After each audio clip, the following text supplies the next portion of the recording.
Morning, Abotai. We're a very, very salad and green-based nation now, and many places in the world are salads and all sorts of bowls and things like that.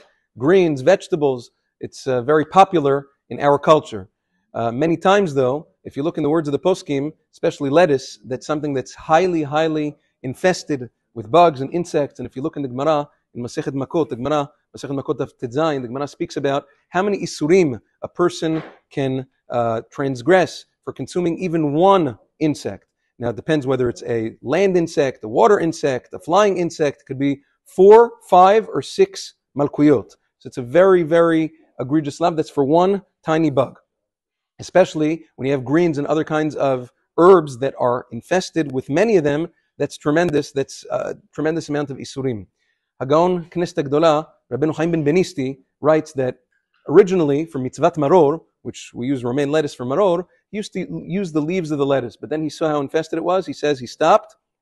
Even after checking, he only used the white spine, the stalk of the lettuce, and that's it. Also, in Minagei Gaon Chatam Sofer, it says that for Pesach, for the 2 nights of Pesach, he would hire Talmidei Chachamim from his yeshiva to check tediously lettuce with a microscope, and only then would he use it for maror. During the rest of the year, lettuce was never served at his table at all. That was the Chatam Sofer. So for all the naysayers, people say, well, what did they do back in the day? What did they do in the olden days? Okay, there you go. Minhagei Chatam Sofer, he didn't eat lettuce during the year period because of the infestation. Many, many such things. The Gaon of Moshe Feinstein has a tshuva about it. He says that in Europe, the cabbage used to be tremendously infested and they used to have to check it. And not just anybody, somebody who's trained, somebody who knows.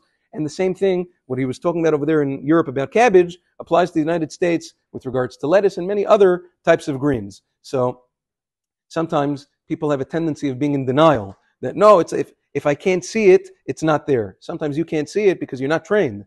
I'm not saying that that's a totally different shiur. Whether or not you have to be looking with a microscope, that's a different story. But things that a person's eye is not trained to see, it's sometimes hard for him to see. It's there, and regular people can see it, and the trained eye can see it, but person's not used to it. So a person has to be very, very careful. Similarly, in Halab, in Aleppo, in Syria, approximately 150 years ago, there's a terrible infestation in grape leaves. Grape leaves is a very big part of Middle Eastern cuisine. Yeah, in Syria they call it yebre. I think Bukharians and Persians, they called it dolma. But they had a very tremendous infestation. So the Chachamim said they found they couldn't get it clean. They didn't say, well, our culture depends on it. So what did the Chachamim of the city do? They said, anybody who eats grape leaves from now on is in chayrim. That was the solution of the Dayanim of the city of Aleppo. That was the solution over there.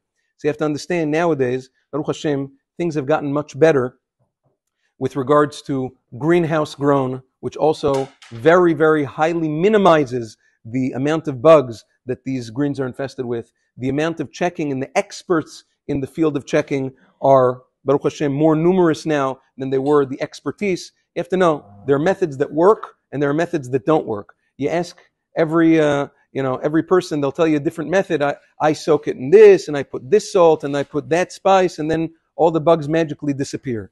We have to be straight and understand there are methods that work to clean and check, and there are methods that don't. And there are some places, even some, you shouldn't rely on just anyone to say, especially, just salad. What can be wrong with the salad? Sometimes you should know, especially today, sometimes the most non-kosher items on the menu in some places are the salads themselves. So a person has to realize, we were speaking about for a few days, about the isur of lifnei ivel lo titen michshol. Don't just rely on anybody. It's got to be an expert in methods that are tried and tested and proven to remove the bugs, to check the bugs. And if not, and guess what? And if you're not expert, so don't eat it, or nothing's going to happen. That's what Gedolei Olam from Dorot Milfanenu did. Otherwise, go get trained. Oh, what am I supposed to do? Look at the poskim. Sometimes people think that they can't live without, and therefore there's no recourse.